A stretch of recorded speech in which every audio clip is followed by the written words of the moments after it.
မေလိုမရနိုင်နဲ့သမိုင်းစာမျက်နှာဟန်သာဝရီမြေပြင်ထက်မှသွေးတွေချင်းချင်းနေခဲ့အလောင်းမတရားရဲ့ရက်စက်တဲ့နေရများမွန်သူရဲ့ကောင်းတွေနဲ့ရဟန်းသံဃာတော်တွေစင်နဲ့နင်းပြီးအသက်တွေကိုချွေယူခဲ့တဲ့အချိန်ကလေးငယ်တွေရဲ့အော်ဟင်ကိုကြွေးသံကိုယ်ဝန်ဆောင်မိခင်တို့ရဲ့အသေးကွဲအော်သံ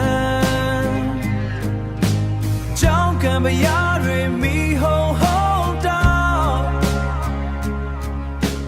ငိမ့်ချမ်းတဲ့မြေမှာငရဲမီတွေကြာတော့ခဲ့သမဲခန္ဓာတွေမြေမှာပုံလုံးမျက်ရည်တွေစီးစေ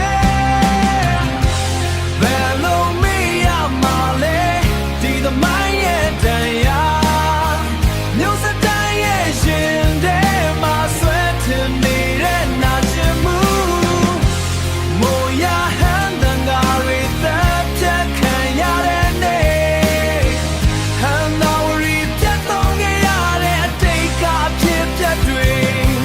ဒီနေ့ထိတိုင်အောင်ငါတို့ရှင်ထဲမှာမမေ့နိုင်သေးဘူး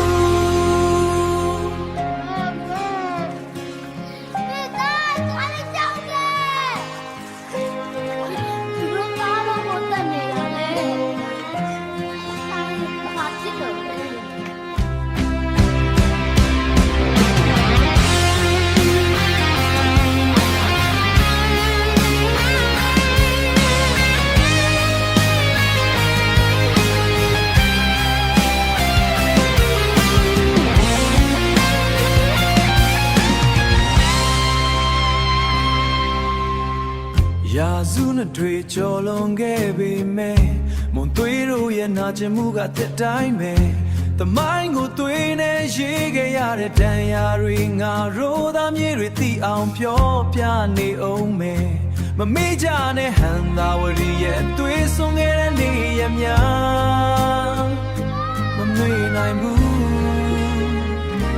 ဟန်သာဝရီ